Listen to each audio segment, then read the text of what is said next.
Namaskar friends and welcome to this press briefing by the Health Ministry.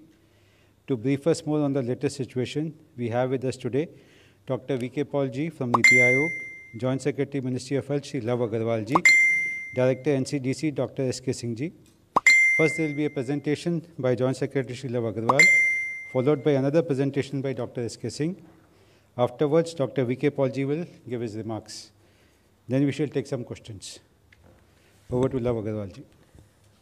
Good evening friends, हम आपको कोविड-19 की वर्तमान परिस्थिति के बारे में बताना चाहेंगे। जैसा हम सबको अवगत है कि देश ने सेकेंड वेव के समय पर एज हाई एज 4,14,000 के करीब डेली केसेस नोट किए थे। उसमें अब काफ़ी कमी आ चुकी है और पिछले 24 घंटे का डेटा हम देखें तो पाते हैं कि देश में करीब 28,204 केसेस रिपोर्ट हुए हैं। यहाँ यह मुख्य है कि हम समझें कि 40,000 के करीब केसेस जो ऑन एन एवरेज हम पिछले कुछ दिनों से नोट कर रहे थे, उसमें पिछले 3 दिनों से कमी आई है और 40,000 से कम केसेस होते होते अब देश में करीब 28,000 केसेस प्रतिरोज के हिसाब से पिछले 24 घंटे में हमने नोट किए हैं। इसमें दूसरा मुख्य विषय हम आप लोगों के सामने लाना चाहेंगे कि यह भी जो केसेस रिपोर्ट हुए हैं उसमें मुख्यतः कुछ particular localise states and districts में यह केसेस अधिक पाए गए हैं, जिसमें अगर हम देखें तो अगर हमारे पिछले हफ्ते में देश में जितने टोटल केसेस रिपोर्ट हुए हैं उसमें अराउंड 51.51% केसेस मात्र केरला स्टेट से हमने नोट किया है। इसी के साथ ही अगर हम देखें कि वह डिस्ट्रिक्ट जहां पर अधिक संख्या में केसेस रिपोर्ट हो रहे थे, तो जहां वीक एंडिंग 1 जून अगर हम देखें देश में 279 ऐसे डिस्ट्रिक्ट थे। 1 जुलाई तक आते आते वह नंबर घटते हुए 107 हुआ और अब एज ऑन 8 अगस्त हम देखते हैं कि वह जिले 48 रह गए हैं।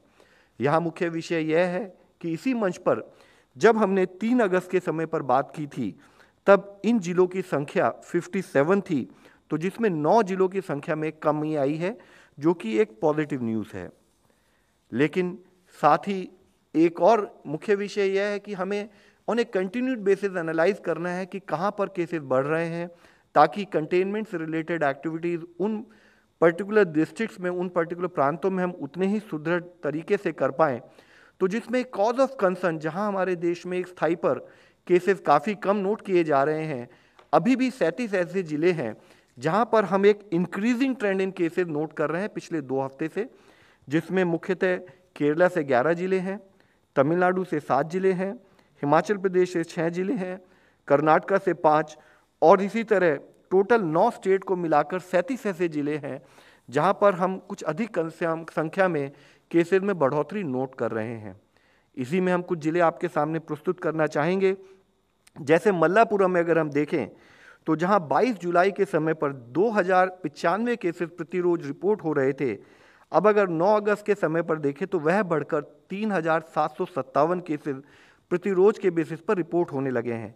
यानी कि जरूरी है उन प्रांतों में जहां पर अधिक संख्या में केसेस रिपोर्ट हो रहे हैं वहां पर कंटेनमेंट एफर्ट्स, टेस्टिंग और जो हमारी ऑनगोइंग स्ट्रैटेजी है test, track, treat and vaccinate पर, उसी को उतने ही सुदृढ़ तरीके से किया जाए ताकि हम केसेस को मैनेज कर सकें। इसी तरह अगर हम देखें एर्नाकुलम में जहां 22 जुलाई में 1,600 के करीब केसेस आते थे, वह बढ़कर 2,372 केसेस हो चुके हैं। त्रिशूर में भी 1,616 के बदले 2,000 से अधिक संख्या में केसेस प्रतिरोज के हिसाब से रिपोर्ट हो रहे हैं। साथ ही इसी तरह कोझिकोड में 1,700 के बदले 1,950 के करीब संख्या में केसेस हम देख रहे हैं। इसी तरह दक्षिण कन्नड़ा में 200 के बजाय अब पिछले 2 हफ्ते में बढ़ते बढ़ते केसेस 307 के करीब हुए हैं। इरोड इन तमिलनाडु एंड वेस्ट खासी हिल मेघालय में जहां पर कि एक अधिक संख्या में केसेस में बढ़ोतरी नोट की जा रही है। जहां एक स्थाई पर यह कंसर्न का विषय है और हम स्टेट के साथ रेगुलर संपर्क बनाए हुए ताकि इसको किस तरह से कंट्रोल किया जाए उस पर कार्य कर रहे हैं।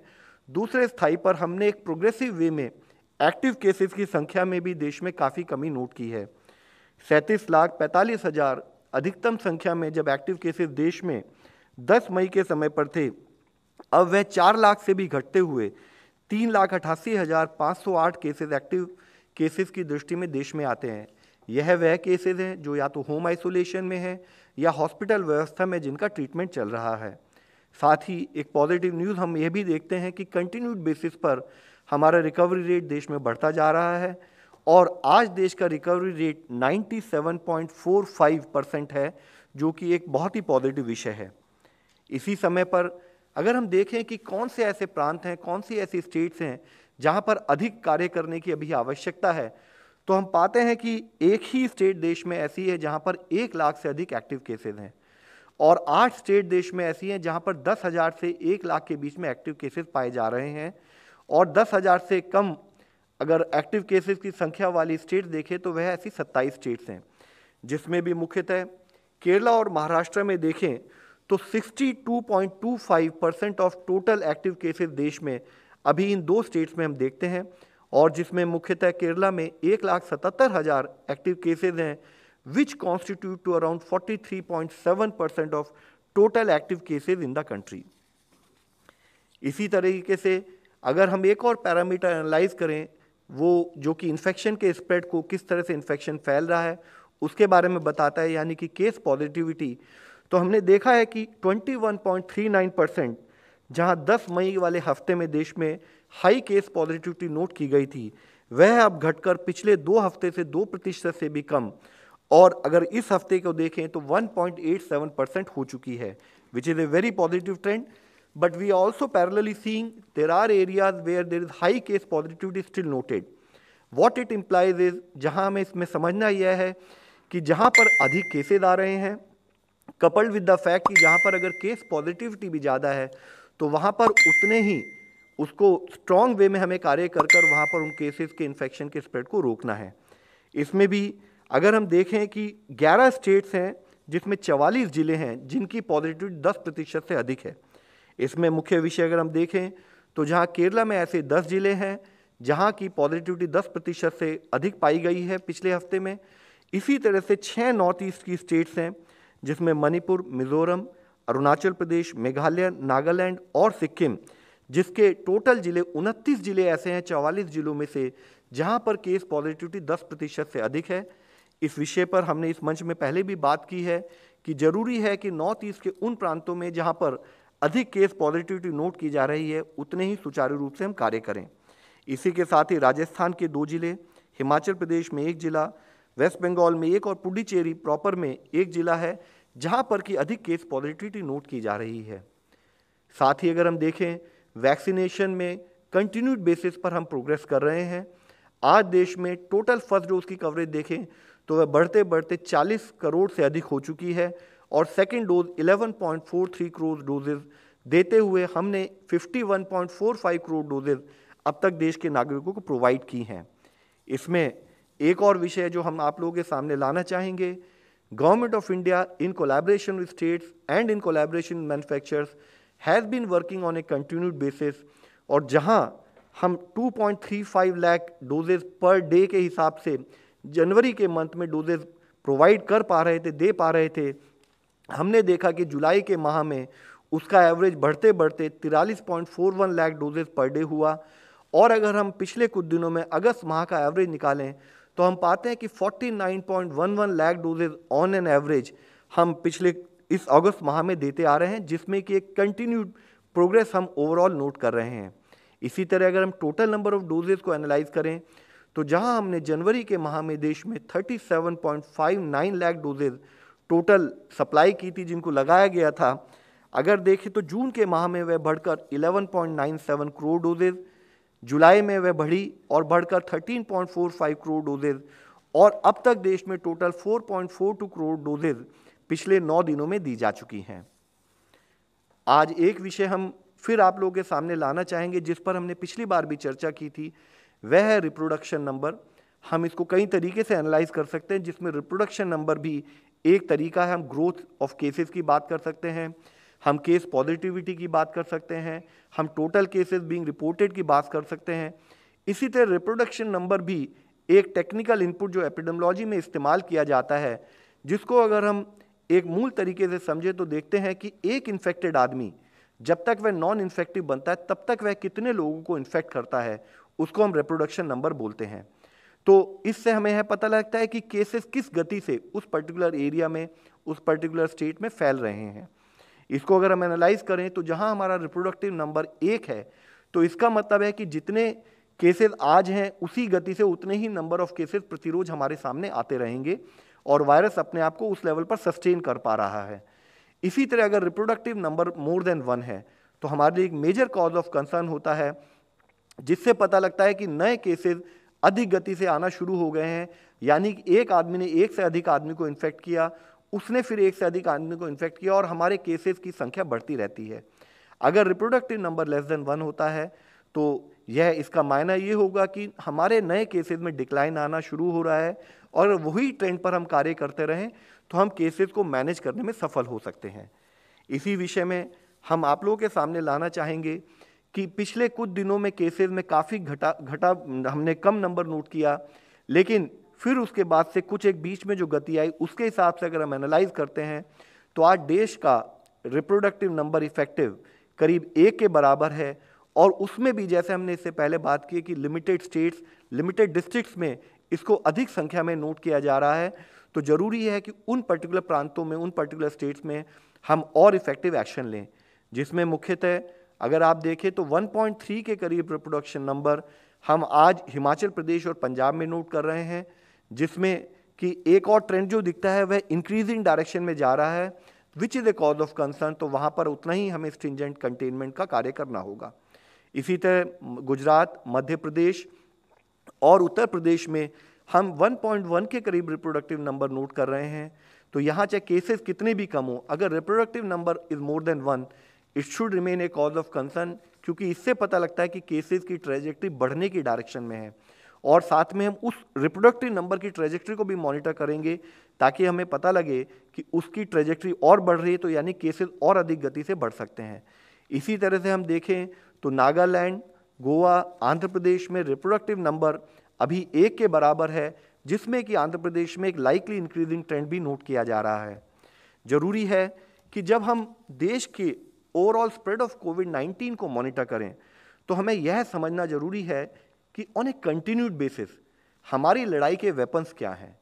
जो सामाजिक लेवल पर, जो हमारे समाज के लेवल पर हमें जो कार्य करना है, उसमें 2 मुख्य वेपन हम लोग इससे पहले भी कई बार बात कर चुके हैं।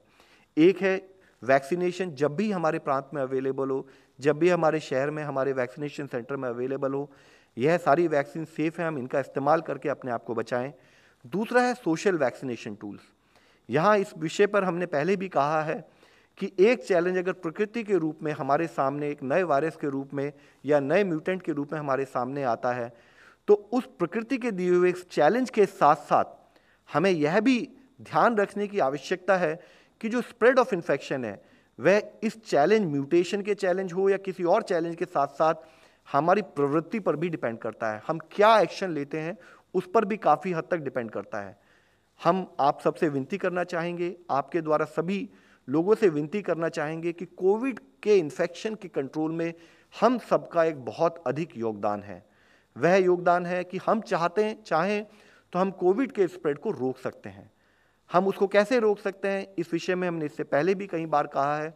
यदि एक इन्फेक्टेड आदमी या यदि एक सस्पेक्टेड आदमी अगर वह प्रॉपर आइसोलेशन मेंटेन करे, उसके कॉन्टैक्ट प्रॉपर आइसोलेशन मेंटेन करें और गवर्नमेंट के द्वारा दी हुई गाइडलाइंस का पालन करें, जिसमें कि मुख्यतः हमने 3 विषय के बारे में कंटिन्यूड बेसिस पर बात की है।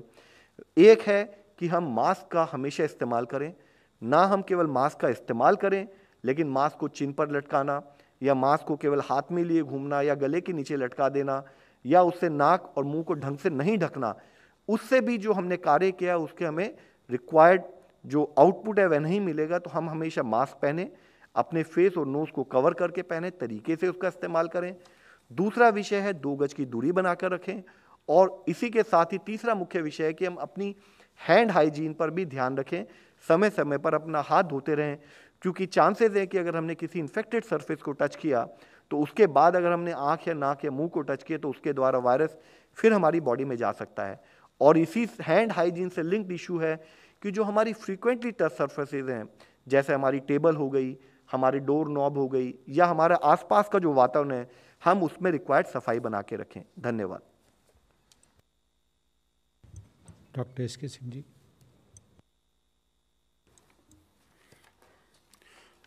बहुत बहुत धन्यवाद। श्री लव अग्रवाल जी के बाद मैं आपको दो विषयों पर बताना चाहूँगा।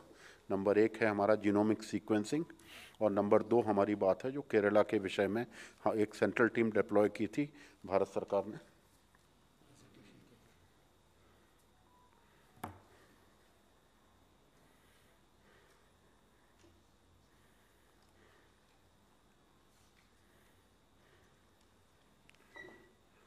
आगे से लगा दिया ना, वो वाली पार्ट नहीं आया शुरू का।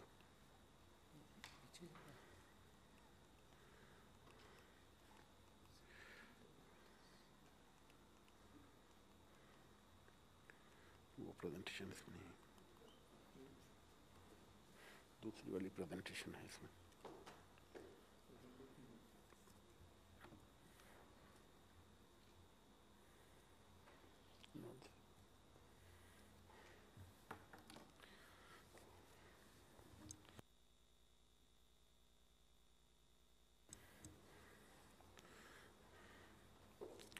नमस्कार, मैं जो आपको बताना चाह रहा था वो था जो पहले के पहले पार्ट में मैं आपको ये बताऊंगा इंसाकॉग जो जीनोमिक सीक्वेंसिंग एक एक्टिविटी के रूप में लेता है, होल जीनोम सीक्वेंसिंग, उसके बारे में कि आज की तारीख में हमारा स्टेटस क्या है। तो जैसा कि आप सबको ज्ञात है कि जीनोम सीक्वेंसिंग के लिए एक इंसाकॉग का नेटवर्क बनाया गया जिसमें department of science and technology, CSIR, ICMR, NCDC और DBT के ऑर्गेनाइज लैब्स को लेके एक नेटवर्क बनाया गया जिसमें शुरू में 10 लैब थे और बाद में उसको एक्सपेंड करके उसमें जो है 18 लैब और जोड़े गए। तो कुल मिला के जो है 28 लैब आज की तारीख में हो गए। अगर हम इसके ऑब्जेक्टिव में जाएं तो इसका बेसिक पर्पस पहले था कि हम वेरिएंट ऑफ कंसर्न डिटेक्ट करें, जिसमें अल्फ़ा वेरिएंट मुख्य वेरिएंट था जो कि यूके में डिटेक्ट हुआ था। तो हम ये देखना चाहते थे कि क्या किसी इंटरनेशनल ट्रैवलर के द्वारा ये वेरिएंट भारत में आ तो नहीं गया है, अगर आ गया है तो कितनी तादाद में आया है, कहाँ कहाँ पर आया है, और आने के बाद उसने किस प्रकार का हमारे देश में सर्ज को या ट्रांसमिशन को इफ़ेक्ट किया है। दूसरा हमारा ये था कि हमारे देश में जो इवेंट्स हो रहे हैं उन इवेंट में कोई कहीं वेरिएंट के द्वारा एक्सपोनेंशियल सर्ज तो नहीं देखने को मिल रही। तो इसी तहत हम लोगों ने महाराष्ट्र में सर्ज को देखा था और उसकी जीनोम सीक्वेंसिंग के बाद ये पता चला था कि उसमें डेल्टा वेरिएंट का मुख्यतः रोल था। तीसरी बात हमारी ये होती है जो आज की तारीख में हम सभी जगह देख रहे हैं दुनिया में कि डिफरेंट अलग अलग टाइप के वेरिएंट्स आ रहे हैं और अलग अलग टाइप के वेरिएंट डिफरेंट टाइप के पब्लिक हेल्थ इम्पैक्ट्स को भी गाइड कर रहे हैं।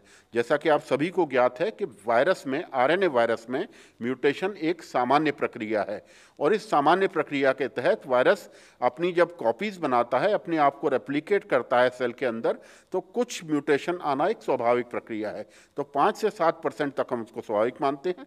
लेकिन अगर ये म्यूटेशन हमारे स्पाइक प्रोटीन के एरिया में हो या उस एरिया में हो वायरस के जिससे कि वो सेल को बाइंड करता है ACE2 रिसेप्टर को, तो वो किसी प्रकार का पब्लिक हेल्थ इम्पैक्ट कर सकता है।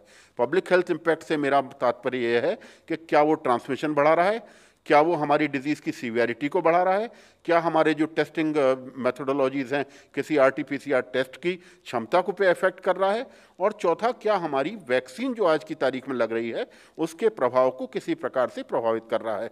तो इन सबको हम इसको पब्लिक हेल्थ इम्पैक्ट के रूप में देखते हैं। Next please. तो इसी प्रकार मैं बताना चाहूँगा आपको, आज तक हम लोग 2 किस्म के सर्वेलेंस कर रहे थे। पहला था जब हम वेरिएंट ऑफ कंसर्न जो बाहर से आए हुए वेरिएंट को मॉनिटर करने के लिए, दूसरा था डेल्टा वेरिएंट के लिए हमने अपने देश में किस प्रकार से उसका प्रभाव पड़ रहा है। आज लेकिन ज़रूरत इस बात की है कि हम नए म्यूटेंट देखें, क्योंकि म्यूटेंट किसी भी समय किसी भी पार्ट में देश के आ सकता है। तो एक WHO ने एक स्ट्रेटजी निकाली कि सेंटिनल साइट आइडेंटिफाई करके हर प्रदेश में हर जिले के रिप्रेजेंटेटिव सैंपल को होल जीनोम सीक्वेंसिंग के तहत सीक्वेंस किया जाए और ये जानने की कोशिश की जाए कि क्या कहीं कोई ऐसा म्यूटेंट तो नहीं आ गया जिसके कारण आगे जाने पे एक हमको प्रभाव मिल सके पब्लिक हेल्थ। तो इसके लिए पूरे देश में सेंटिनल साइट बनाई गई। हर राज्य से कहा गया कि मिनिमम 5 लैब और 5 टर्शरी केयर हॉस्पिटल्स को आइडेंटिफाई करें एज सेंटिनल साइट, और ये देखें कि ये सेंटिनल साइट एक रिप्रेजेंटेटिव डिस्ट्रिक्ट्स के सैंपल्स को रिप्रेजेंट करे। तो उनको रैंडमली वहाँ से सैंपल भेजने के लिए कहा जाता है। 15 सैंपल्स प्रति लैब प्रति वीक, और अगर मिनिमम जैसे कि आज की तारीख में हम सिनेरियो देख रहे हैं, कई जिलों में हमारे यहाँ 0 केस आ रहे हैं, तो उन जिलों में 15 दिन का हमने अंतराल रखा है, उसमें 15 सैंपल्स भेजे जाएंगे। तो ये हमारे डेजिग्नेटेड इंसाकॉक के लैब नेटवर्क में जाएंगे और उस लैब में इनकी सीक्वेंसिंग की जाएगी। आज तक हमारे 277 सेंटिनल साइट्स आइडेंटिफाई हो चुके हैं और ये सभी सेंटिनल साइट जुलाई के शुरू से ही रेगुलरली सैंपल्स भेज रहे हैं और 8000 से ऊपर सैंपल इन्होंने जुलाई के माह में भेजे हैं। Next please. तो इसी प्रकार अब जो मैंने अभी आपको बताया था, 4 हमारे वेरिएंट ऑफ कंसर्न है जिनको हम मॉनिटर करते हैं, अल्फा, बीटा, गामा, डेल्टा और डेल्टा प्लस, और 2 हमारे वेरिएंट अंडर इन्वेस्टिगेशन हैं, जो कि वेरिएंट्स को हम ये देख रहे हैं कि कहीं उसमें किसी प्रकार का पब्लिक हेल्थ इम्पैक्ट तो नहीं है। इसमें कप्पा वेरिएंट और B1617.3, ये 2 वेरिएंट को हम इस प्रकार से जांच रहे हैं। तीसरा हमारे जो मेन सैंपल हमारे आ रहे हैं वो आ रहे हैं नंबर 1 कम्युनिटी से, नंबर 2 ट्रैवलर्स और उनके कॉन्टैक्ट से। अगर हम आज की तारीख तक के डाटा की बात करें तो इंसाकॉग नेटवर्क के तहत 58,240 सैंपल हम लोग देख चुके हैं और इनमें से 48,478 सैंपल्स में पेंगोलिन लीनिएज भी दिया जा चुका है। ये लीनिएज एक साइंटिफिक प्रक्रिया है और इसके तहत इसको देने के बाद हम लोग जायसेड में इसको सबमिट करते हैं। Next please. अगर मैं आपको पूरे उसका परिदृश्य दिखाना चाहूँ तो आप ये देखेंगे कि जनवरी माह से लेके जहाँ B1117 जो हमारा मुख्य वेरिएंट था, जो आपको नीले कलर में दिखाई दे रहा है, ग्रेजुअली वो कम होता गया और हमारा B1617.2 जिसको कि हम डेल्टा वेरिएंट के नाम से जानते हैं, आज की तारीख में अगर आप देखेंगे तो मई जून से लेके आज जुलाई तक ये काफ़ी हद तक 80 to 90% तक वेरिएंट्स जो हमारे इसी प्रकार के हर लैब्स के प्रोपोर्शन से आ रहे हैं। Next please. ये हमारा एक डेल्टा प्लस का जो मैं आपको जानकारी देना चाहूँगा। आज तक हम लोगों ने 86 सैंपल्स में डेल्टा प्लस वेरिएंट पाया और डेल्टा प्लस वेरिएंट आज जिसको हम कहते हैं AY1, AY2, AY3 और AY एक और डेल्टा का वो निकला है जिसमें 501 एक और न्यू जीन पाई है, वो सिर्फ एक ही सैंपल में मिला है और महाराष्ट्र के, तो वो एक और है। तो 4 प्रकार के वेरिएंट्स को हम डेल्टा प्लस की कैटेगरी में डालते हैं। इसमें महाराष्ट्र में सबसे ज़्यादा हमारे पास आज तक जो वेरिएंट आए हैं डेल्टा प्लस। लेकिन मैं इसमें एक बात आप सब लोगों को बिल्कुल क्लियर करना चाहूँगा, 4 महीने के अंतराल में मार्च से लेके आज तक 86 वेरिएंट्स का आना और विभिन्न जगहों पे आना, किसी एक ज़िले में सर्ज ना बताना और किसी एक राज्य में ये सीमित ना रहना, इस बात को इशारा करता है कि इसमें किसी भी प्रकार के एक्सपोनेंशियल सर्ज को देने की क्षमता हम लोगों ने अभी तक एविडेंस के रूप में नहीं पाई। तो हम ये बात कह सकते हैं कि इस वेरिएंट ने कहीं पे भी अपने ट्रांसमिशन से इतना हमको एक्सपोनेंशियल सर्ज को नहीं जन्म दिया। Next please. तो मैं जो आपको बता रहा था, नए वेरिएंट के लिए एक नई स्ट्रेटजी इजाद के जो हमारे भारत सरकार की तरफ से स्टेट्स को डायरेक्शन दिया गया है, वो है एक रैपिड रिस्पॉन्स स्ट्रेटजी। जैसा आप सबको ज्ञात है कि हर नए म्यूटेंट के लिए ये आवश्यक है, क्योंकि जीनोम सीक्वेंसिंग में समय लगता है और जीनोम सीक्वेंसिंग एक RT-PCR या दूसरे तरह का टेस्ट नहीं है। ये टेस्ट हमको जीनोमिक वेरिएंट्स और म्यूटेंट्स के बारे में बताता है। तो आवश्यक है कि जैसे ही म्यूटेंट का हमको लैब के द्वारा पता लगे, उसका कम्युनिटी में ट्रैकिंग और कम्युनिटी में कॉन्टैक्ट ट्रेसिंग एक तेजी गति से की जाए। तो इसके तहत हर जिले में, हर राज्य में, हम लोगों ने हर जिले में नहीं, हर राज्य में और मेडिकल कॉलेज लेवल पे एक रैपिड रिस्पांस टीम के गठन के लिए हम लोगों ने राज्यों से अनुरोध किया है और कई राज्यों ने इसके ऊपर कार्यवाही भी चालू कर दी है। जैसे ही नया म्यूटेंट आएगा, वो म्यूटेंट राज्य को, जिले को बताया जाएगा, सेंटिनल साइट को। इमीडिएटली जैसे ही पोर्टल पर लैब अपलोड करेगा तो राज्य की ये जिम्मेवारी बनेगी कि रैपिड रिस्पांस टीम जाके उस पर्टिकुलर म्यूटेंट वाले केस से व्यक्ति से संपर्क करेगी और उस रैपिड रिस्पांस टीम में एक माइक्रोबायोलॉजिस्ट, एक पब्लिक हेल्थ का एक्सपर्ट और एक क्लिनिशियन होगा जो कि ये देखेगा कि क्या डिजीज़ की सीवियरिटी है, उसके कॉन्टैक्ट से एडिशनल सैंपल्स लेगा और उन सब सैंपल्स को सीक्वेंसिंग के लिए भेजेगा। और चौथा ये निर्धारित करेगा कि उसके जो कॉन्टैक्ट्स हैं और उसके ज़िले में किस प्रकार का फैलाव है, किस प्रकार की सीवियरिटी है, किस प्रकार की उसको पब्लिक हेल्थ इम्पैक्ट को जन्म दे रहा है। तो इसके लिए एक फास्ट ट्रैक मैकेनिज्म के तहत ये रैपिड रिस्पॉन्स स्ट्रेटजी ईजाद की गई। नेक्स्ट आगे जैसे मैं आपको बता रहा था केरल के बारे में, जो सेंट्रल टीम के बारे में, तो एक सेंट्रल टीम आप सभी को ज्ञात होगा कि भारत सरकार के निर्देश पे एक 6 सदस्यीय सेंट्रल टीम को केरल राज्य में भेजा गया था और इस टीम का मुख्य उद्देश्य ये था कि ये टीम ये देखे कि केरल में जो पिछले 45 से ज़्यादा दिनों से एक 10% से ज़्यादा की पॉजिटिविटी का ट्रांसमिशन चल रहा है।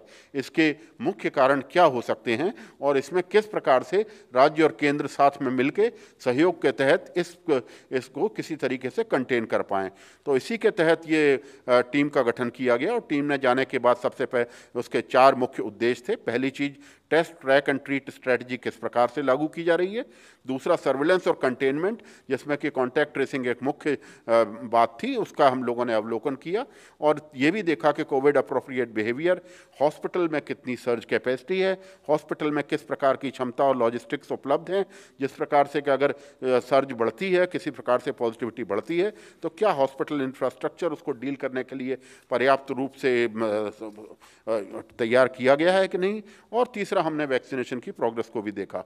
नेक्स्ट, ये केरला के हमारे 8 राज्य डिस्ट्रिक्ट थे, जिनमें के सेंट्रल टीम ने खुद व्यक्तिगत रूप से भ्रमण करके इन सभी पैरामीटर्स को एसेस किया।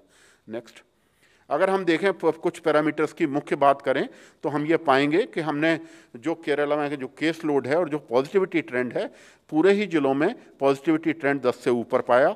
और इसमें कुछ जिले जो है खास तौर पे चिन्हित किए जा सकते हैं, जिनमें कि पॉजिटिविटी एक बढ़ते हुए इशारा हमको दे रहा है, जिसमें मलापुरम खास तौर पे, कोझिकोड दूसरी तरीके से है और पट्टनमथिट्टा तीसरा जिला है जहाँ पे कि हमने पाया कि पॉजिटिविटी ऊपर की तरफ को जा रहा है। इसी प्रकार हमने देखा कि वहाँ पर 80% ऑफ केसेस दूसरे राज्यों की तरह ही डेल्टा वेरिएंट के द्वारा पाए गए। सीरो सर्वे आप सबको ज्ञात है कि ICMR ने जो सीरो सर्वे किया उसमें सीरो पॉजिटिविटी 44% पाई गई राज्य में। और वैक्सीन के कवरेज की अगर हम बात करें तो पहले वैक्सीन डोज की कवरेज 54% राज्य में थी और दूसरे वैक्सीन डोज की कवरेज 23 से कुछ ज़्यादा जो उसमें हमने आबादी में पाई। और वैक्सीनेशन का अगर वो देखें तो उनका जो प्रति राउंड जो है 5 लाख तक वो लेके गए, ये एक काफ़ी प्रशंसा की विषय है। Next please. तो ये मैं दिखाना चाहूँगा 2 चीज़ें। पहली चीज़ के 1 महीने के पिछले डाटा को अगर हम देखें तो हम ये पाएंगे कि केसेस पर मिलियन 7 दिन के दौरान पूरे ही जिलों में रेड जोन में आते हैं, मतलब कि 1,500 से लेके 2,000 तक केस पर मिलियन की दर से वहाँ पे सभी जिलों में हैं। मतलब एक ट्रांसमिशन एक काफ़ी तेज़ी गति से वहाँ पर लगातार चल रहा है। Next please. तो इसमें मैं 2 चीज़ें आपको दिखाना चाहूँगा कि जब अप्रैल के माह में 2 अप्रैल के बाद यहाँ पर राइज चालू हुआ, जैसा कि देश के दूसरे राज्यों में भी हुआ था, तो पॉजिटिविटी 5.5 से लेके बढ़ती हुई करीब 30 के नज़दीक तक पहुँची, 28 तक पहुँची। और उसके बाद पॉजिटिविटी जब डिक्लाइन होना चालू हुई, नेक्स्ट प्लीज़, तो 19 जून के तकरीबन हम कहेंगे कि पॉजिटिविटी 11 तक आ गई और इसमें लॉकडाउन का मुख्य रूप से प्रभाव रहा, जिसने कि पॉजिटिविटी को एक डिक्लाइन में मदद की। लेकिन जो दूसरी जगह राज्यों में हमने देखा कि ये सेकंड सर्ज में जिस तेज़ी से ग्राफ ऊपर बढ़ा था उससे ज़्यादा तेज़ी से ग्राफ नीचे गिरा था। तो ये तेज़ी जो हमको केरल में नहीं देखने को मिली और उसके बाद से 19 जून के बाद से लेके आज तक पूरी पॉजिटिविटी हमारी 10 के आसपास ही घूमती रही। तो ये एक खास चिंता का विषय है। और अगर हम आखिरी में देखें तो पॉजिटिविटी एक ऊपर की तरफ बढ़ती हुई हमको इशारा देती है 13.3 और कई जिलों में हम देखेंगे कि पॉजिटिविटी 16 तक जा चुकी है। और अगर हम जिले में थोड़ा और माइन्यूट में जाएं तो मैं आपको ये बताना चाहूँगा कि हर जिले में करीब 3 से लेके 5 लोकल सेल्फ गवर्नमेंट एरिया ऐसे हैं जिनमें कि पॉजिटिविटी 20 और 21 तक भी हमने पाई। नेक्स्ट। तो ये एक खास हमारे लिए चिंता का विषय है। इसको हमने जीनोमिक वेरिएशन से भी स्टडी करने की कोशिश की। तो अप्रैल में जैसा कि आप देखेंगे सभी डिफरेंट टाइप के वेरिएंट्स हमको केरल के अलग अलग राज्यों में मिले। ये पूरे 14 जिलों का वहाँ पे विवरण है।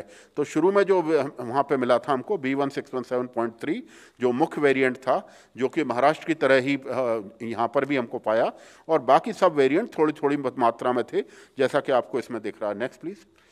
लेकिन हम यही देखेंगे तो मई में पूरा सीन चेंज हो गया, जैसा कि देश के दूसरे राज्यों में भी हुआ कि डेल्टा वेरिएंट ने बाकी सभी वेरिएंट को टेक ओवर कर लिया। और इसमें खास तौर से आप 2-3 त्रिशूर और ये जिले देखेंगे जिनमें कि पूरी तरह से 90% तक डेल्टा वेरिएंट कवर कर चुका था। और इसी का अगला नेक्स्ट दिखाएंगे।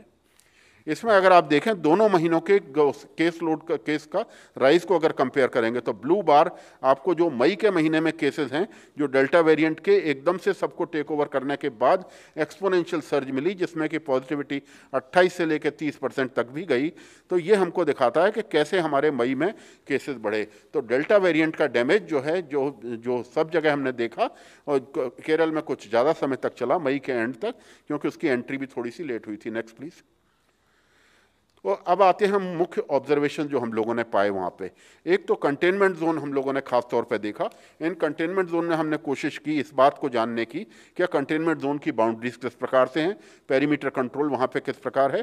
तो हमने ये देखा कि जो बाउंड्रीज डिजीज़ के हिसाब से ना होके एडमिनिस्ट्रेटिव हिसाब से बाउंड्री की गई थी, जो कि एक थोड़ा सा उसमें चेंज करने की आवश्यकता है। इसी प्रकार इन बाउंड्रीज को उनने एरियाज़ को उनने क्लासीफाई किया था A, B और C, D कैटेगरी में इसमें, और इसका रिव्यू वो 7 दिन में करते हैं। तो 7 दिन एक थोड़ा सा इंक्यूबेशन पीरियड के हिसाब से पीरियड पर्याप्त नहीं होता। अगर हम 14 दिन में रिव्यू करेंगे, क्योंकि जो केसेस में ट्रांसमिशन हो चुका है वो 14 दिन के अंदर किसी न किसी रूप में हमको देखने को मिलते हैं, तो इसलिए एक अप्रोप्रिएट टाइम 14 दिन होगा। और भी अगर हम उसको स्ट्रिक्टली देखें तो हमको ये देखना बहुत आवश्यक होगा कि पेरीमीटर के बाद एक बफर जोन क्रिएट की जाए, और बफर जोन में भी हमने केसेस का ट्रेंड किस प्रकार चल रहा है ये एक देखने वाली बात है। तो इसी प्रकार हम लोगों ने उनको ये इस बात की सलाह दी। और आगे नेक्स्ट प्लीज। दूसरी चीज़ हमने टेस्टिंग के बारे में देखा कि टेस्ट पॉजिटिविटी जो है 10 से लेकर 14% तक है, और लोकल सेल्फ गवर्नमेंट कई जगह 15 से लेकर 20% भी है। इसमें मैंने अभी ये जिक्र किया आपको। और कॉन्टैक्ट ट्रेसिंग एक खास तौर पे हम लोगों ने जिसमें कमी महसूस की वो थी कि एक केस के लिए सिर्फ 1.2 और या 1.7 तक कॉन्टैक्ट ट्रेस किए जा रहे हैं, मतलब प्रति केस 2 कॉन्टैक्ट से ज़्यादा भी ट्रेस नहीं किए जा रहे। तो ये एक मुख्य लैक्यूना जिसको हम कह सकते हैं कि अगर हम सिर्फ घर के आदमी को ही कॉन्टैक्ट मानेंगे तो भी हमारा ये कॉन्टैक्ट ट्रेसिंग कम है। और इसके साथ ही मैं अभी आपको आगे बताऊंगा, अगर आप आरटी वैल्यू की बात भी करें जो 0.8 थी जून 1 को, वो आरटी वैल्यू उसके बाद से लगातार हमने एक उसमें बढ़ता हुआ ट्रेंड देखा जो कि 1.2 तक पहुंच गई थी। और इसी के साथ एक और चीज़ है जो लोगों में एक कोविड फैटिग, जो वहाँ के एडमिनिस्ट्रेटर्स ने हमको बताया कि इतने समय तक कोविड अप्रोप्रिएट बिहेवियर फॉलो करते करते, जो कि हम लोग सभी जगह सामान्य तौर पे देखते हैं, वहाँ भी हमें इसका एक लक्षण देखने को मिला। Next please. तो अगर हम देखें कि वहाँ पे हेल्थ इंफ्रास्ट्रक्चर की, तो नॉर्दर्न पार्ट की डिस्ट्रिक्ट में जैसे जिसमें किन्नौर आता है, जिसमें मलापुरम आता है, कोझिकोड आता है, इन सभी डिस्ट्रिक्ट में बेड ऑक्यूपेंसी काफ़ी हाई थी, और पर्टिकुलरली आईसीयू और वेंटिलेटर वाले बेड 70 से लेकर 90% तक हमको भरे हुए मिले। मतलब ये कि अगर वहाँ पॉजिटिविटी इससे आगे बढ़ती है, जैसा कि मलापुरम में हमने 16 से ऊपर पॉजिटिविटी देखी, तो ये संभावना काफ़ी है कि वहाँ पर हेल्थ इंफ्रास्ट्रक्चर पर स्ट्रेन पड़ेगा। लेकिन उनका कहना यह था कि वो आसपास की डिस्ट्रिक्ट से उसको मैनेज करके वो कर लेते हैं। लेकिन हम लोगों ने इस बात पे उनको इशारा किया कि अगर संभावना हो तो निश्चित रूप से बेड स्ट्रेंथ बढ़ानी चाहिए, क्योंकि उसी डिस्ट्रिक्ट में अगर ट्रीटमेंट की फैसिलिटी होंगी तो ज़्यादा ठीक हो। एक और बात जो देखने में आई कि प्राइवेट सेक्टर में बेड ऑक्यूपेंसी ज़्यादा थी बनस्पत गवर्नमेंट सेक्टर के। इसी प्रकार एक खास तौर पर जो डेथ के बारे में हम कहेंगे, 25 से लेकर 30% तक डेथ जो है हमारी हॉस्पिटलाइजेशन के 72 घंटे के अंदर हो रही थी। इसको भी हमने उनके डिस्ट्रिक्ट वालों के साथ बैठ के इस पर चर्चा की। एक खास बात थी कि जो है होम आइसोलेशन, 70 से लेकर 80% तक केसेस होम आइसोलेशन में थे। और अगर होम आइसोलेशन के केस की प्रॉपर मॉनिटरिंग नहीं होगी और उनमें प्रॉपर होम आइसोलेशन गाइडलाइंस का फॉलो नहीं होगा, तो होम एक बहुत ट्रांसमिशन का जरिया बन सकते हैं। और यही हमने वहाँ पे पाया कि intra house home transmission is very high. और ये हमने देखा कि होम से जो ट्रांसमिशन हो रहा था वो क्लस्टर्स को जन्म दे रहा था, और एक एरिया जो एक समय रेड में है और फिर वो इफेक्टिव पब्लिक हेल्थ मेजर्स कारण ग्रीन में चला जाता था, लेकिन समय के साथ अगले 15-20 दिन में या 1-1.5 महीने के बाद अगेन वो रेड में आ जाता था। मतलब कि लो लेवल का ट्रांसमिशन कंटिन्यू था। और लो लेवल का ट्रांसमिशन अगर इस प्रकार के घरों में, जो कि केरला की एक पिकुलरिटी है, आप सभी को मालूम है कि वहाँ पे रूरल अर्बन डिवाइड जो है बहुत ही फेंट है। मतलब जिस प्रकार से नॉर्थ में हमको एरियाज मिलते हैं जहाँ हाई पॉपुलेशन डेंसिटी वाले टाउनशिप हैं, हाई पॉपुलेशन डेंसिटी वाले विलेजेस भी हैं, लेकिन बीच बीच में हमारे पास खेत वगैरह आ जाते हैं और एक नेचुरल बैरियर टाइप का आ जाता है इन्फेक्शन के स्प्रेड का, जो कि केरला के हाउसेज में एक कंटिन्यूस लीनियर वे में स्प्रेड है। तो अगर 10% हाउसेज पूरे लीनियर लीनियर वे में पूरे अक्रॉस द स्ट्रिप केरला में डिस्ट्रीब्यूटेड हैं और उन होम आइसोलेशन केसेस की मॉनिटरिंग प्रॉपर नहीं हो रही है, और अगर वो होम में कन्फाइंड नहीं है तो एक बहुत अच्छे वो इन्फेक्शन ट्रांसमिशन के सोर्स बन जाते हैं, और ये इन्फेक्शन ट्रांसमिशन का सोर्स ससेप्टेबल पॉपुलेशन का पूल ज़्यादा होने से एक कंटिन्यूस ट्रांसमिशन को जन्म देता है। Next please. तो अगर हम वहाँ की स्ट्रेटजी की बात करें तो वो पॉजिटिव सर्वेलेंस, पैसिव सर्वेलेंस पे ज़्यादा स्ट्रेस उनका था कि हम लोग नए केसेस को डिटेक्ट करते जाएंगे और उन केसेस को आइसोलेशन में लेंगे, लेकिन अगर ट्रांसमिशन को कट करने का प्रयास नहीं किया जाएगा तो एक हमको केसेस में ट्रांसमिशन मिलता रहेगा और नए केस आते रहेंगे, जो कि हम लोगों ने शुरू से इस बात पर स्ट्रेस दिया है कि to cut the chain of transmission हमारा मुख्य हथियार होना चाहिए। वैक्सीनेशन द्वारा हमको इम्यूनिटी मिलना ज़्यादा अच्छा है बनस्पत इसके कि हम एक अनकंट्रोल्ड वे में ट्रांसमिशन को कम्युनिटी में फैलने दें और ये अपेक्षा करें कि वो ट्रांसमिशन हमको एक्सपोजर इम्यूनिटी प्रदान करेगा, और एक्सपोजर इम्यूनिटी अगर ऐसे चलती है तो कभी भी ट्रांसमिशन हमारे हाथ से निकल सकता है और एक बढ़ सकता है। और अगर हम आगे की बातें करें तो जिस प्रकार वो अनलॉकिंग वहाँ पर चल रही है, आने वाला ओनम का फेस्टिवल है और इसी प्रकार वहाँ से टूरिज्म भी स्टेट ने ओपन किया है, तो ये कुछ चैलेंजिंग सिनेरियो वहाँ के लिए क्रिएट करते हैं जो कि इस प्रकार के ट्रांसमिशन में काफ़ी हमारे लिए बहुत चिंता का विषय है। Next please.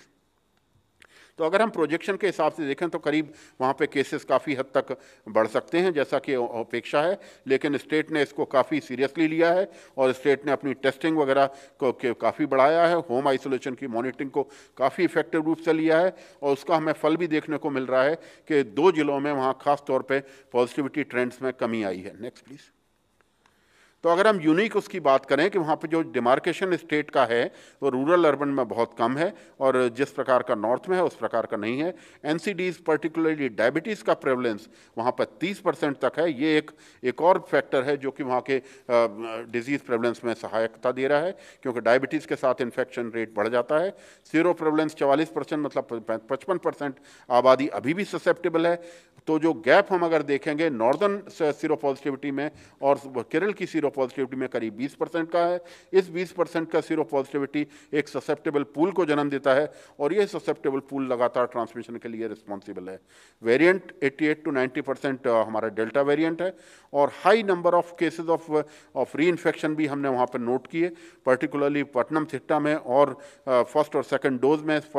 सेकंड डोज के कंप्लीट इम्यूनाइजेशन के बाद भी हमें 5000 केस करीब ऐसे जो हमारे कलेक्टर साहब ने हमको बताए कि वो इस प्रकार से हैं कि पूरा वैक्सीन कवरेज के बाद भी हमको उसमें इन्फेक्शन मिला।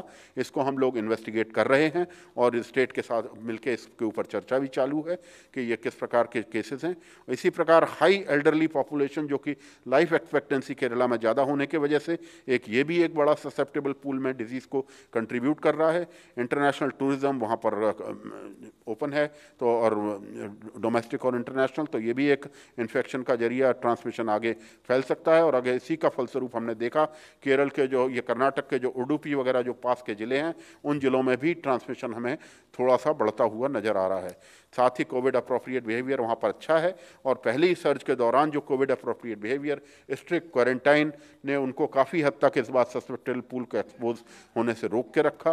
तो ये भी एक उनका दोनों का मतलब एक सम्मिश्रण है कि एक तरफ तो कोविड अप्रोप्रिएट बिहेवियर उन लोगों ने फॉलो किया, लेकिन आज के तारीख में उनका जो है ट्रांसमिशन चेन को कट करने के उपाय थोड़े से लिमिटेड हैं और उन पर स्ट्रेस करने की ज़रूरत है। जैसा कि अभी बताया कि कोविड अप्रोप्रिएट बिहेवियर हमें हर प्रकार के वेरिएंट से भी बचाएगा और हम लोगों को ट्रांसमिशन कट करने में मदद करेगा। धन्यवाद। Doctor V K Paul ji. Thank you doctor Singh, thank you love.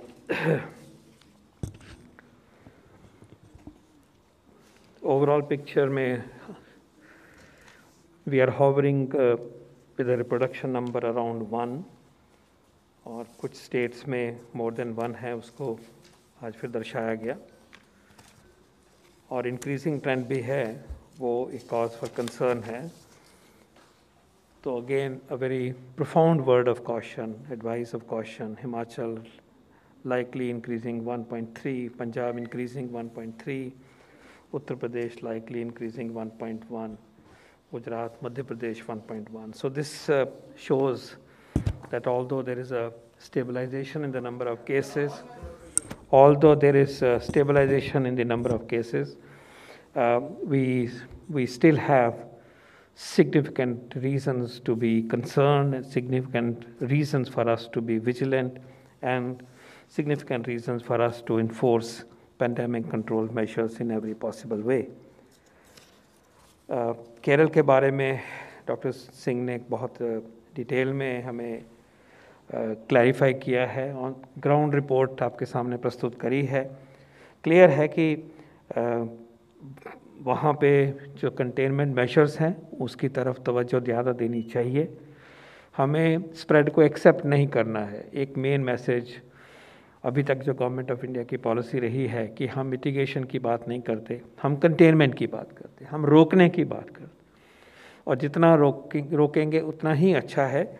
और इसी को WHO भी पूरी तरह से इसी स्ट्रैटेजी को हमेशा एम्फेसाइज करते हैं। हमें रोकना है और हमें जो सो कॉल्ड हर्ड इम्यूनिटी लानी है वो वैक्सीन से लानी है, इन्फेक्ट होके नहीं लानी है।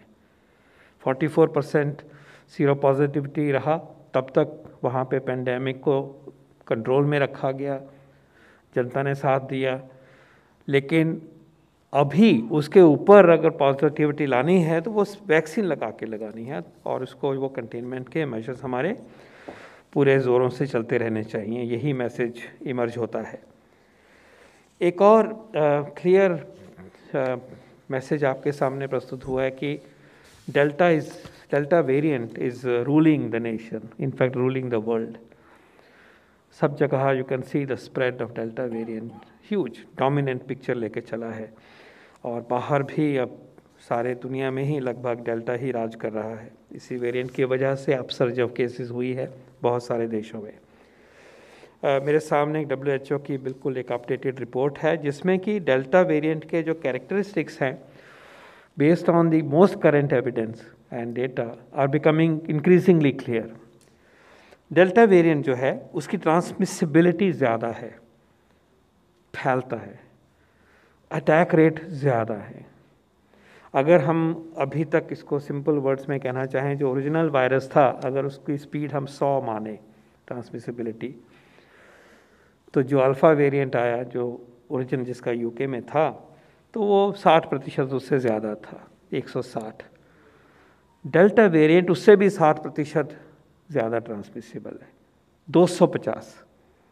तो जो इसकी ये ताकत बढ़ी है फैलाने की, ये इंक्रीजिंगली सामने आती जा रही है। इन चीज़ों में वक्त लगता है, और ये ग्लोबल रिव्यू के बेस पे एक ग्लोबल अंडरस्टैंडिंग जो साइंस की इमर्ज हो रही है, मैं आपके सामने प्रस्तुत करता हूँ। वी नो इट, हमारी टीम्स ने भी अच्छी तरह से इस चीज़ को इस्टेब्लिश किया है। सो द ट्रांसमिसिबिलिटी ज़्यादा है का मतलब है कि एक व्यक्ति से बहुतों को लगता है, और ये भी लग रहा है कि ये थोड़ा तेज़ गति से पकड़ता है। जो वुहान चाइना में जो कुछ नया एविडेंस आ रहा है कि वायरस की को एक्सपोज होना और इन्फेक्शन होना, अफेक्ट होने में जितना इंटरवल है इस वेरिएंट में इंटरवल कम है, और इन्फेक्शस बहुत होता है। लोड वायरस का जब व्यक्ति अफेक्ट होता है ज़्यादा होता है, and therefore that explains why it is transmissible, why it is more, why it is associated with more secondary attack rate. Secondly ये भी इमर्ज होता है कि ये हॉस्पिटलाइजेशन को एनहांस करता है, ख़तरनाक है, ज़्यादा ख़तरनाक है जो पुराने वेरिएंट है। ये भी एक क्लियरली इमर्ज हो रहा है। फॉर्चुनेटली ये भी क्लियर है कि वैक्सीन्स, और हमने यहाँ से भी डेटा दिखाया है, हमारे वैक्सीन्स कारगर हैं और सीवियर डिजीज़ और मोर्टेलिटी को बचाते हैं। इसी वेरिएंट की जो सेकेंड वेव में इसकी प्रेजेंस रही है, we have shown data repeatedly that the vaccines are effective in reducing the severity of, reducing the prevalence of severity of disease, incidence of severity of disease, as well as mortality, and that also is a fact. So in terms of public health understanding of this variant, we are much better placed today.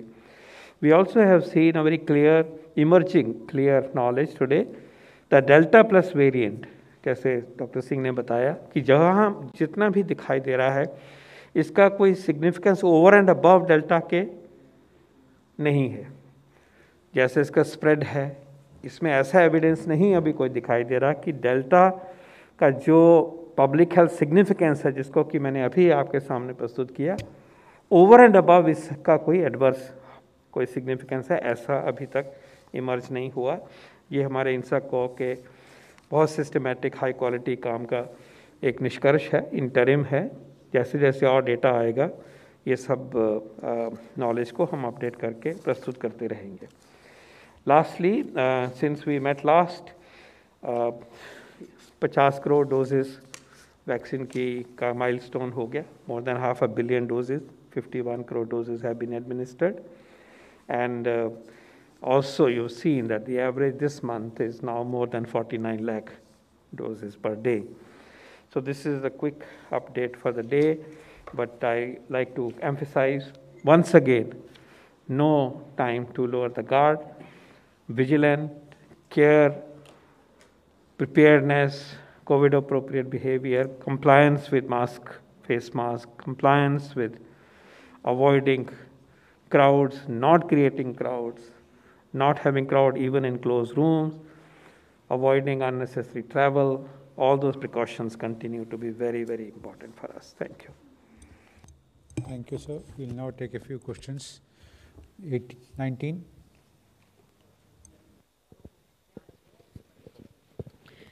Sir मेरा सवाल delta variant को लेकर है। जिस तरीके से आपने बताया WHO भी कह रहा है कि सब जगह डेल्टा वेरिएंट घूम रहा है और राज कर रहा है। तो पहला तो ये कि कुछ देशों में बूस्टर डोज देने की शुरुआत हो रही है या कुछ नेशंस ऐसा सोच भी रहे हैं।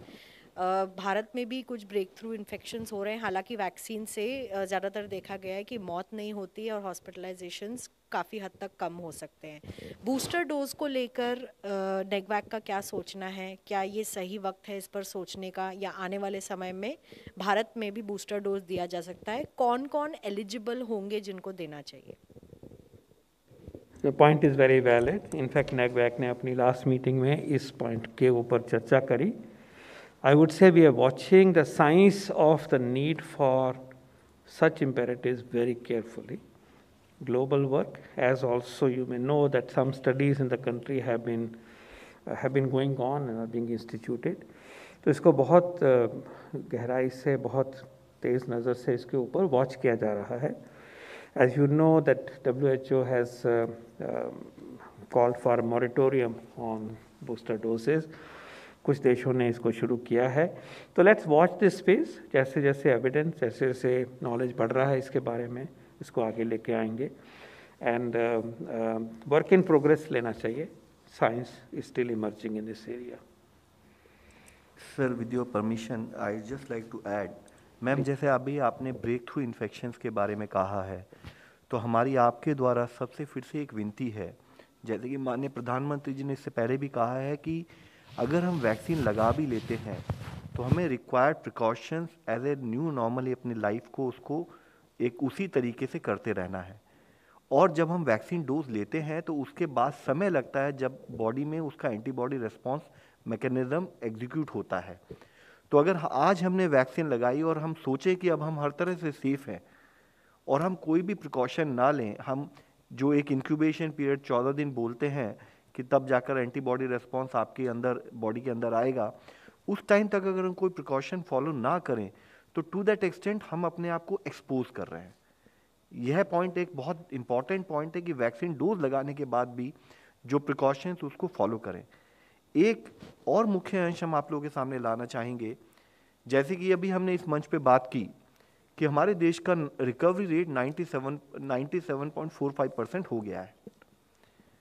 तो अभी ट्विटर पर किसी एक व्यक्ति ने लिखा तो फिर मास्क उतार दो। तो यह जो अप्रोच, यह जो एक थिंकिंग कि हम इस मंच से हमेशा एक बात आपके द्वारा सबसे कहना चाहेंगे कि ये पेंडेमिक हमें एक सिखाता है कि हमारी लाइफ में एक न्यू नॉर्मल आया है। वह न्यू नॉर्मल है कि जो हमें कोविड से संबंधित या इन्फेक्शियस डिजीज से प्रिकॉशन से संबंधित जो प्रिकॉशन लेनी है वो कंटिन्यूड बेसिस पर लेनी है। तो हम आपके द्वारा दूसरा एक विषय जो कुछ समय पर यहाँ पर भी एक सुनने को मिलता है कि साहब थर्ड वेव आने तक एंजॉय कर लो, तो यह भी एक भ्रांति है। हमें सबको समझने की जरूरत है, wave is not the issue for discussion, surge is the issue for discussion. क्या हम कितना इन्फेक्शन फैलने दे रहे हैं? हमने आज आपसे कहा है कि कोविड को कंट्रोल करना हर मनुष्य के हाथ में। मैं अपनी प्रिकॉशन रखूंगा तो मैं कोविड को कंट्रोल कर सकता हूं, समाज का हर मेंबर अपनी प्रिकॉशन रखेगा तो हम अपने आप को कोविड से बचा सकते हैं। तो विषय यह नहीं कि थर्ड वेव आने तक हम एंजॉय कर लें और हम पार्टीज करें, हम फंक्शंस करें, तो ये बुलावा देने के बराबर है। तो हम आपके द्वारा सबसे विनती करेंगे कि जो प्रिकॉशंस है वो जब केसेस पीक पर थे तब भी लेनी है, जब केसेस कम होते हैं तब भी लेनी है, और कंटिन्यूड बेसिस पर लेनी है, तभी हम इस लड़ाई को जीत सकते हैं। तो एडिशनल पॉइंट पे याद दिलाए जा सकते हैं, जाने चाहिए। पहली बात है, सेकंड डोज ज़रूर लगवाइए। जिसको एक डोज लग गई है वो दूसरी डोज लगाए, पूरी प्रोटेक्शन से के लिए वो ज़रूरी है। और गवर्नमेंट ने गाइडेंस दी है कि सेकंड डोजेस को प्रायोरिटाइज करा जाए। दूसरा, जिनमें कोमॉर्बिडिटीज़ हैं, इम्यून सिस्टम जिनका वीक है, कैंसर थेरेपी पे हैं जैसे व्यक्ति, या कैंसर उनमें इलाज हो रहा है, प्लीज़ मेक श्योर कि उन व्यक्तियों में तो और भी जल्दी से, और भी तेज़ी से, और भी केयरफुल होते हुए हमें वैक्सीन लगवाने हैं। ये बहुत ज़रूरी है। ये दोनों पॉइंट्स भी जनता तक, हम सब तक पहुंचने चाहिए। 175।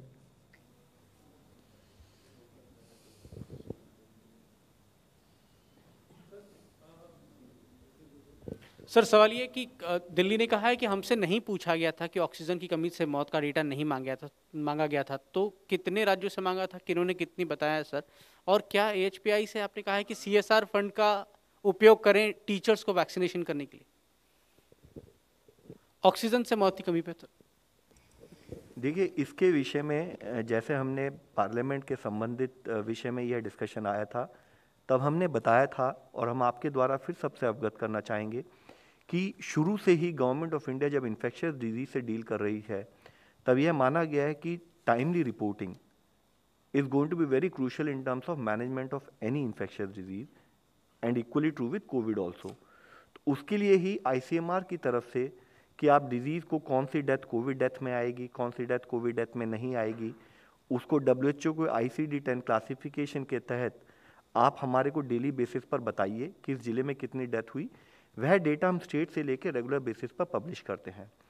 दूसरा विषय जो हमने स्टेट के साथ डिस्कस किया था कि इक्वली इंपॉर्टेंट है कॉज ऑफ डेथ, और उसको जिसको हम डेथ ऑडिट बोलते हैं, जिसके बारे में ऑलमोस्ट एवरी वीडियो कॉन्फ्रेंस या डिस्कशन स्टेट के साथ शुरू से रहा है कि आप हमेशा जब भी कोई डेथ होती है उसका कॉज ऑफ डेथ भी एनालाइज करें। कारण से अगर हम उसको डिटेल में एनालाइज करेंगे तो पता लग सकता है कि कोई एक कारण था जिसकी वजह से वह डेथ में प्रेसिपिटेट हुआ, उसके करेक्टिव एक्शन क्या लेने हैं उस पर बात करते हैं।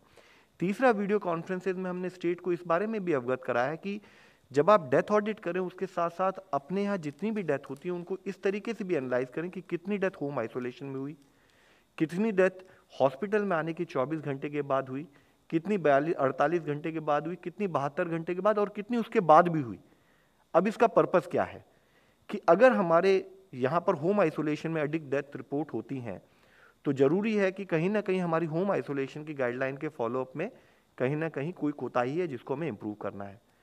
अगर कोई डेथ 24 से 48 घंटे के बीच में अगर डेथ फैसिलिटी में आके रिपोर्ट होती है तो इससे यह एक इंडिकेशन पता लग सकता है कि क्या वह केस हमारे यहाँ लेट पहुंचा हॉस्पिटल में, यानी कि इसका मतलब जो हमारा process of shifting of patient who needed hospital bed from field to उसका हॉस्पिटल का, उस प्रोसेस को हम एनालाइज करके उसके बेसिस पे करेक्टिव एक्शन ले सकते हैं। 72 घंटे के बाद अगर कोई डेथ हो रही है तो हम उसको उस ढंग से भी एनालाइज कर सकते हैं कि क्या कारण रहा।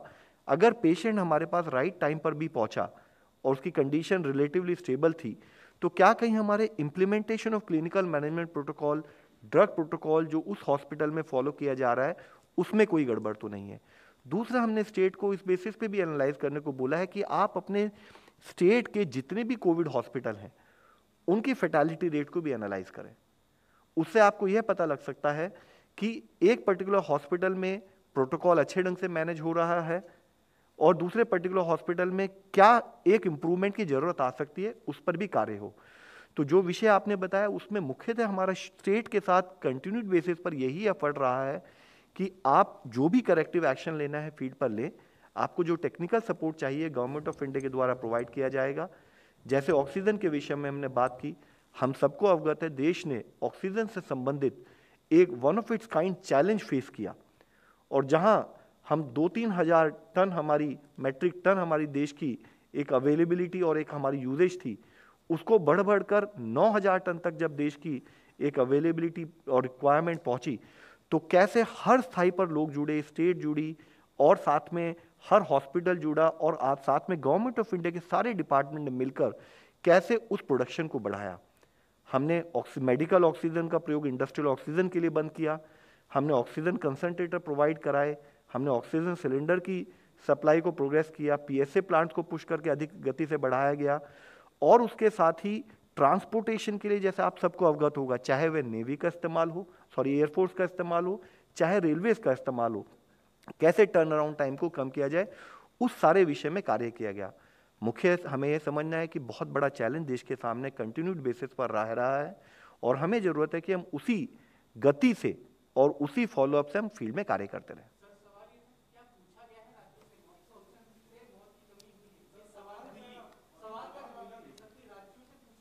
राज्यों से यह सवाल पूछा गया था कि ऑक्सीजन से संबंधित आपके यहाँ कोई डेथ है। जब पार्लियामेंट में यह क्वेश्चन आया तो स्पेसिफिक वे में भी उनसे पूछा गया था, और हमें अब तक जो रिपोर्ट आई है उसमें एक राज्य से सस्पेक्ट के बारे में बताया गया। अभी तक किसी राज्य से जिनसे भी हमें रिपोर्ट आई है उन्होंने यह नहीं बताया कि ऑक्सीजन रिलेटेड कोई डेथ उन्होंने स्पेसिफिकली रिपोर्ट की है। ओके, 54। वो जो जब हम वैक्सीनेशन का कवरेज बढ़ा रहे हैं तो उसके जो फ़ायदे वन आफ्टर दी अदर सामने होते हैं, पहला फ़ायदा यही है कि जब कवरेज ज़्यादा है, मोर्टेलिटी नहीं होगी, सीवियर डिसीज़ नहीं होगी, और इन्फेक्शन में भी रुकावट होगी, स्प्रेड में भी रुकावट होगी। इसके चलते चलते ये भी एक इम्पॉर्टेंट बात है कि वैक्सीनेशन को हम इस तरह से भी लें कि इससे हमें इकोनॉमिक एक्टिविटीज़ में मदद कितनी हो रही है, नॉर्मल लाइफ की तरफ आने में हमें कितनी मदद हो रही है। तो ये भी एक बन जाता है ऑब्जेक्टिव किसी स्टेज पे, जैसे जैसे अब ये बढ़ रहा है वैक्सीनेशन का कवरेज, कि क्या हम प्रेफरेंशियली अपनी जो वर्क फोर्स है, इंडस्ट्रियल वर्क फोर्स है या और क्रिटिकल एरियाज़ की वर्क फोर्स है, शुरू में जैसे हमने डॉक्टर्स और फ्रंटलाइन वर्कर्स के लिए कवर किया, कि उनकी तरफ वैक्सीन की उपलब्धता बढ़ने के साथ साथ एक एफर्ट करें कि उसी में से उनको जितना मैक्सिमम कवर हम कर सकें वो हो, ताकि वो एक्टिविटी पूरी हो। इस उपलक्ष्य में कॉरपोरेट्स को इनकरेज किया गया कि आप अपनी जो एम्प्लॉयज़ हैं, आपकी जो वर्क फोर्स है, उसको कवर करिए, अपने कारखाने चलाइए। ऐसा उन्होंने करके भी दिखाया। इसी प्रकार CSR के जो सोर्सेज अवेलेबल हैं हमारे पास, उसी भावना से चलते चलते और किसी ग्रुप में आप कवर करें तो नेशन का वैक्सीन कवरेज बढ़ेगा। इसी बात को अगर हम आगे बढ़ाएं, क्योंकि ये क्लियर नीड है कि हमारे एजुकेशनल इंस्टीट्यूशंस चलें, तो उस भावना को लेते हुए हमें अपने टीचर्स को वैक्सीनेशन से जोड़ना है। बहुत सारे टीचर्स अपना वैक्सीन टीका लगा चुके हैं, शायद आधे से भी ज़्यादा, लेकिन जो रह गए हैं उनकी तरफ बढ़ने के लिए सब एफर्ट होने चाहिए। नॉर्मल सिस्टम में भी वो आए, लगवाएं, लेकिन उसको प्रोएक्टिवली अगर उनकी तरफ हमने वैक्सीन पहुंचाना है ताकि नोबडी इज़ लेफ्ट आउट, वो एफर्ट करने में NGO सेक्टर की एफर्ट हो सकते हैं, CSR के एफर्ट्स हो सकते हैं। तो जैसे जैसे हमने नॉर्मलाइज एक्टिविटी करनी है और जो क्रिटिकल ग्रुप्स हैं इसमें, उनकी तरफ पहुंचने के लिए सब एफर्ट होने चाहिए, और एडिशनल एफर्ट अगर NGO सिस्टम से या कॉर्पोरेट वर्ल्ड से होते हैं, हम उसको वेलकम करेंगे। और क्योंकि प्राइवेट सेक्टर से जो सप्लाईज़ हैं वो अपनी तरह से अवेलेबल हैं, उसके साथ जुड़ते हुए वॉलंटरी एफर्ट और CSR ड्रिवन एफर्ट ऐसे समूहों के लिए हो तो वो अच्छी बात है। So Sneha from India Today, my question is to Dr. V.K. Paul. Both CMC Vellore and Bharat Biotech have still not got a formal communication from the drugs controller on mixing of vaccines, when in principle the approval from the subject expert committee has come through. Where is this getting stuck really? Is this some sort of a bureaucratic hurdle, and should this not be done on the war footing? Because all of you have been saying that this will help us in addressing the shortage of doses to a great extent. A research study for which the permission was sought has been granted permission. But if there is any additional fact that you have, we can pursue it. Let us know. My knowledge, there was a study of having mix vaccine combination to be studied by CMC Vellore. And in case there is any additional information, one can look into it. You want to elaborate?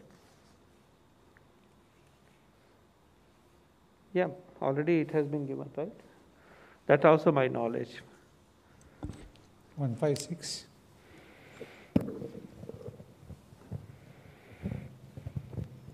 Sir मैं पवन हूँ दैनिक भास्कर से।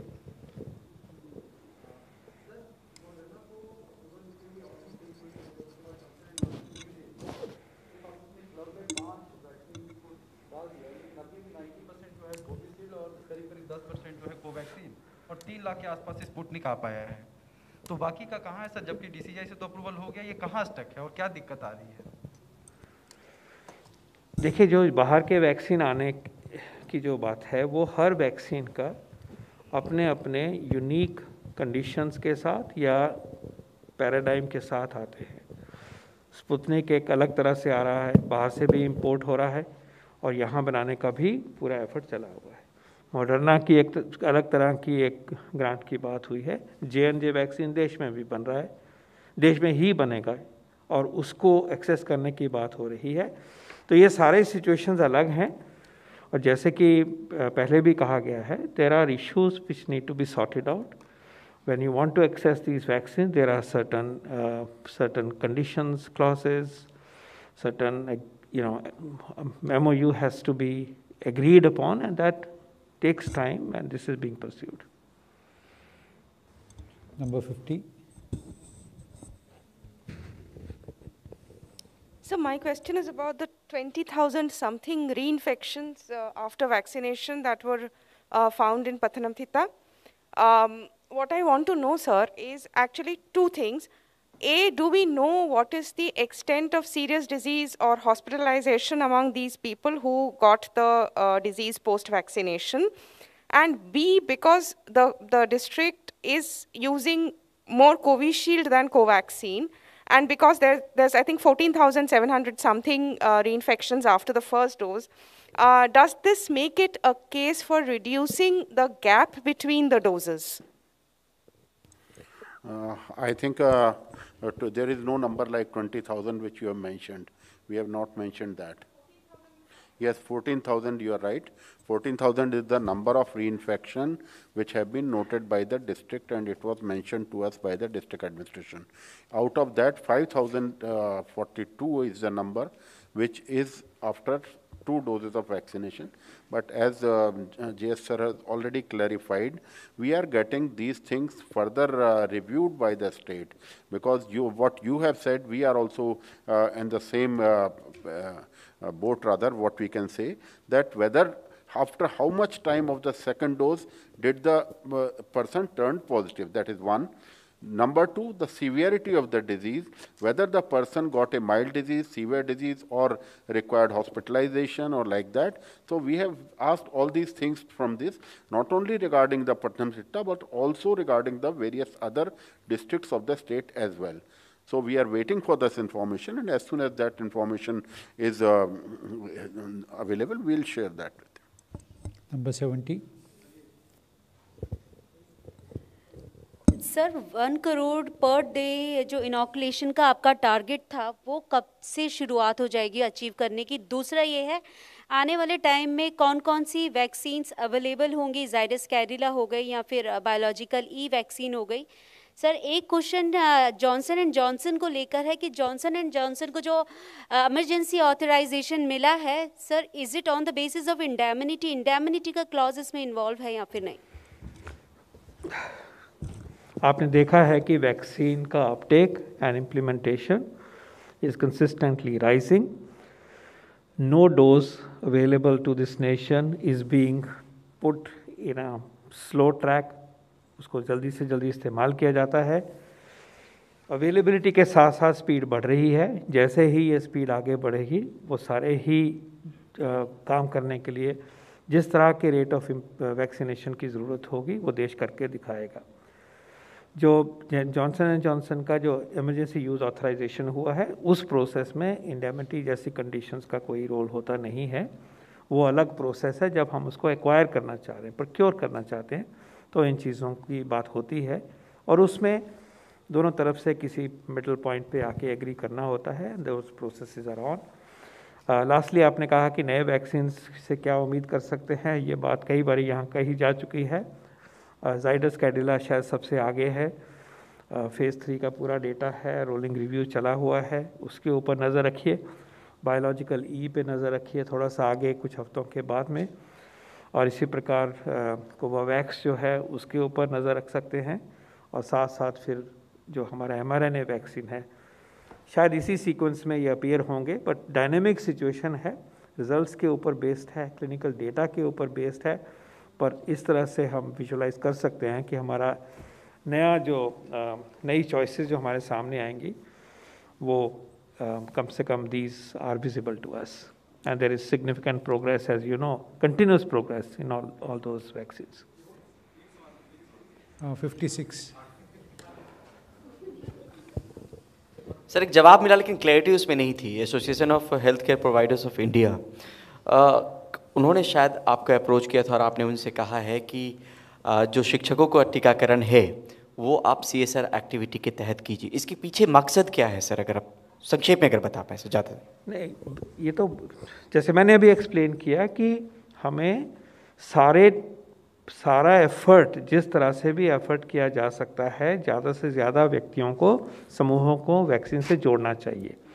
शिक्षकों को vaccine लगे ये एक imperative है। School खुलें और स्कूल में नॉर्मल एक्टिविटी हो, उसका एक हिस्सा है, उसमें एक कंफर्ट जोन क्रिएट करता है। ऐसा भी नहीं है कि बाहर के देशों ने कि वैक्सीन के पहले आने से पहले भी स्कूल खोले जाते थे, लेकिन एक इम्पेरेटिव है कि वैक्सीन आ गया उनको कवर करें। इसी प्रकार हमारे इंडस्ट्रियल वर्कफोर्स चले तो वैक्सीन लगाइए, कवर करिए।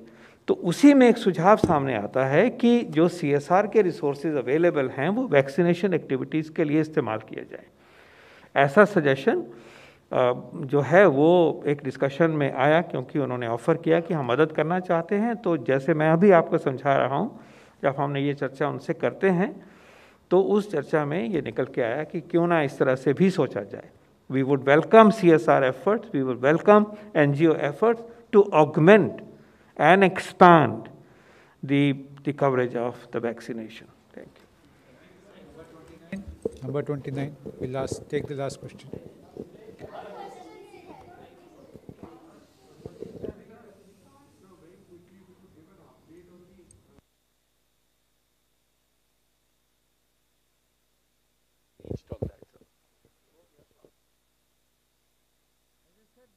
Several dimensions to that arrangement when you want to access vaccine. And all those dimensions, including indemnity issue, is being examined. And whatever decision you take in regard to one principle has to be applicable to other. And therefore, wait for us to take final decision. Thank you. Thank you, friends. We close the press conference now.